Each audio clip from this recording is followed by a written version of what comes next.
Jaipur stories में आपका स्वागत है। आज मैं ले चलता हूँ आपको अंडरग्राउंड कोल माइंस में, जो कि पुराने डर्रे पे काम कर रही है और जिसकी यात्रा बहुत ही रोमांचक होने वाली है। ये है केज। केज का मतलब है मॉडर्न लिफ्ट। इफ अगर आपने ये सब नहीं देखा है, हाल ही में जो कॉपर की माइन में एक्सीडेंट हुआ, इसमें ये ऊपर का रस्सा टूट गया था और ये कई फीट नीचे जा गिरी थी और ये धीरे-धीरे चलती जा रही है और एक लेवल में अब हम उतर गए हैं। यहाँ से हमको पैदल ही यात्रा करनी पड़ेगी। चलिए चलते हैं। ये मैन राइडिंग सिस्टम है। इसमें एक-एक करके अपने कार्यस्थल तक पहुँचा जाता है।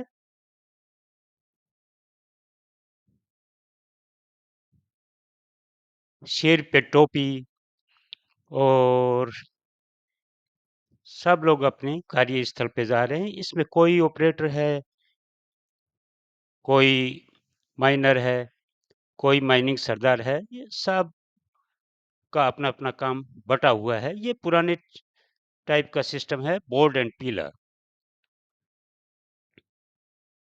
बोर्ड एंड पिलर माइनिंग शुरुआत की माइनिंग है। ये है सिर पे टोपी लगाए हुए और पीछे अपनी बैटरी बाँधे हुए। इसकी समय सीमा लगभग 9-10 घंटे तक ये आराम से काम कर सकती है और सब अपने-अपने कार्य पे जा रहे हैं। ये वार्निंग सिस्टम है कि अब आपको सतर्क रहना है, काम भी करना है, पर कहीं गलती की होता कोई है गुंजाइश नहीं काफी है। मतलब खराब टाइप का रॉक है माइंस के लिए, तो सेफ नहीं है इसके अंदर काम करना। तो इसके नीचे जब भी काम करते थे इसको पहले ब्लास्टिंग कर देते हैं या फिर बहुत अच्छे से सपोर्ट करते हैं। तो ये देखिए आप मतलब सपोर्ट किया हुआ था, लेकिन जब बंद हो गया तो अपने आप सब गिर टूट के गिर गया नीचे। फिर दोबारा से इसको सफाई किया गया है और ये साइड साइड से सपोर्ट करके ड्रेसिंग फिर आगे।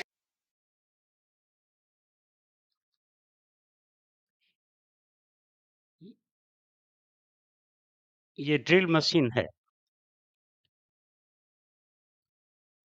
ये छेद करती है और उसी छेद के सहारे फिर रूफ बोल्टिंग होती है। मतलब लंबा रस्सा सपोर्ट करता है। आगे की प्रक्रिया आप देखते रहिएगा कैसे ये छेद करती है। उस छेद में फिर लंबा रस्सा घुसा दिया जाता है और सीमेंट का कैप्सूल उसमें दबा दिया जाता है। इस कारण वो आसपास के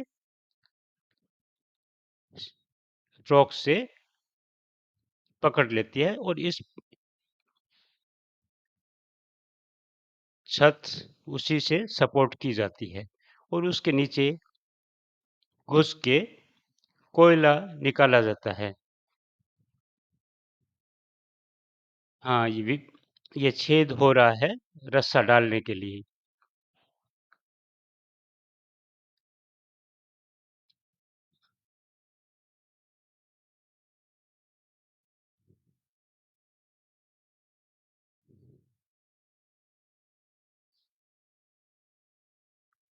माइनिंग की भाषा में इसी को रूफ बोल्टिंग बोला जाता है। ये छत में बोल्ट डालना, ये बोल्ट है।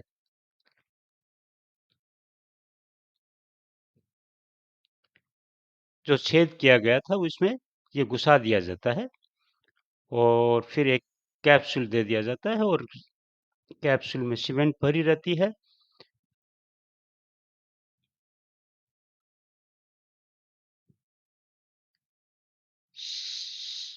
सीमेंट अगर आप 1.5 मीटर पास का करके उसको की कर दिए हैं तो 1.5 मीटर का लंबा कुछ ऐसा नहीं गिरेगा पोल है तो।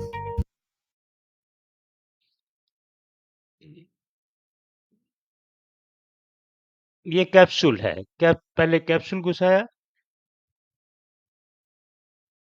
फिर कैप्सूल का एक कार्ट्रिज और फिर तीसरा कार्ट्रिज भी उसी में घुसा दिया और अब प्रूफ बोल्ट और फिर प्लेट लगाकर कस दिया।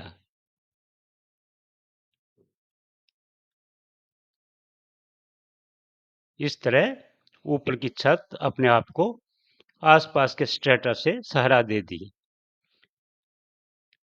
सैंड स्टोविंग ऑपरेशन भी होता है। उसमें जब कोई एरिया खाली हो जाता है तो उसमें मिट्टी जो कीचड़ बनी हुई सैंड है, सैंड आसपास की खदानों आसपास की नदियों से आती है, वो भर दी जाती है और जो खाली हुआ एरिया है वो देखिए सैंड स्टोइंग हो रही है। आसपास का एरिया अगर भर जाएगा तो खतरा टल जाएगा। और ये कोयला फेस है। इसमें पहले एक ड्रिलिंग की जाती है। ये 3-4 ड्रिलर ड्रिलिंग कर रहे हैं। जब छेद हो जाता है तो उसमें फिर बारूद की कार्ट्रिज ठोक दी जाती हैं। साथ साथ में बारूद की कार्ट्रिज भी लोग लगा रहे हैं। ये जैसे ये छेद हो रहा है, 3-4 आदमी छेद कर रहे हैं। ये मशीन इलेक्ट्रिक ड्रिल है। ये बारूद की कार्ट्रिज हैं।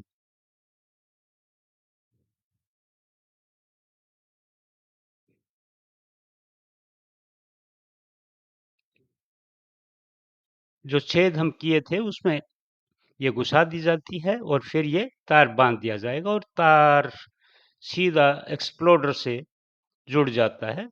एक्सप्लोडर एक मशीन होती है जो इसको करंट देगी और इसको उड़ा देगी।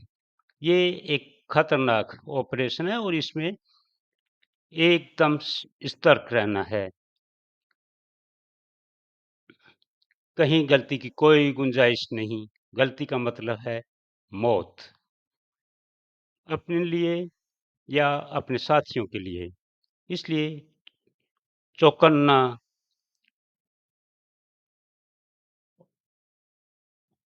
रहना है, काम करना है सुरक्षा के साथ। ये डेटोनेटर बांधे जा रहे हैं। ये काम सीमा पे लड़ने वाले सिपाहियों की तरह ही खतरनाक है।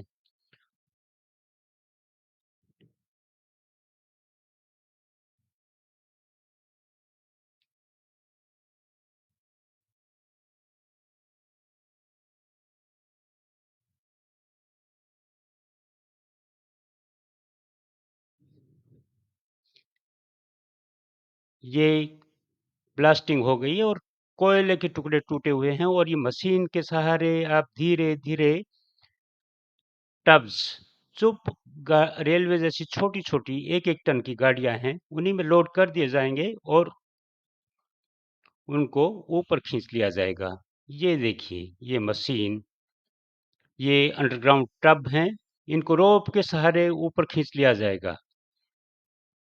रस्सा बंधा हुआ है, हॉलेज इंजन इनको खींच रहे हैं और ये कोयला फिर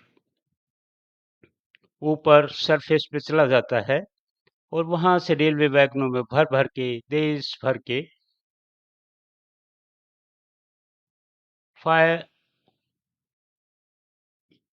फायर वाले बड़े बड़े ब्रॉयलर चलाए जाते हैं और उनसे फिर बिजली तैयार की जाती है जो हर एक घर को रोशन करती है।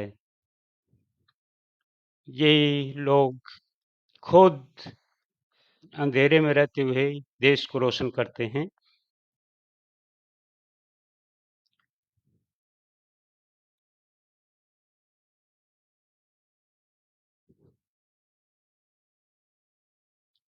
ये इशारा दिए और ये सिस्टम सीधा रोप से न खींच के एक लिफ्ट से एक एक करके 1-1 टन के कोयले को ऊपर उठा रहा है और ये रहा सरफेस और इसमें ये पहुंचने पे वहां टिपलर बना रहता है, उसमें घुसा देंगे और उस टिपलर से ये कोयला पलटी हो जाएगा। ये पलटी हो गया और यहाँ से धीरे धीरे बड़े बड़े हॉपर बने रहते हैं, वो हॉपर में डाल के और नीचे ट्रक खड़े हैं और ट्रक से कोयला रेलवे वैगन में। धन्यवाद जयपुर स्टोरीज देखने के लिए।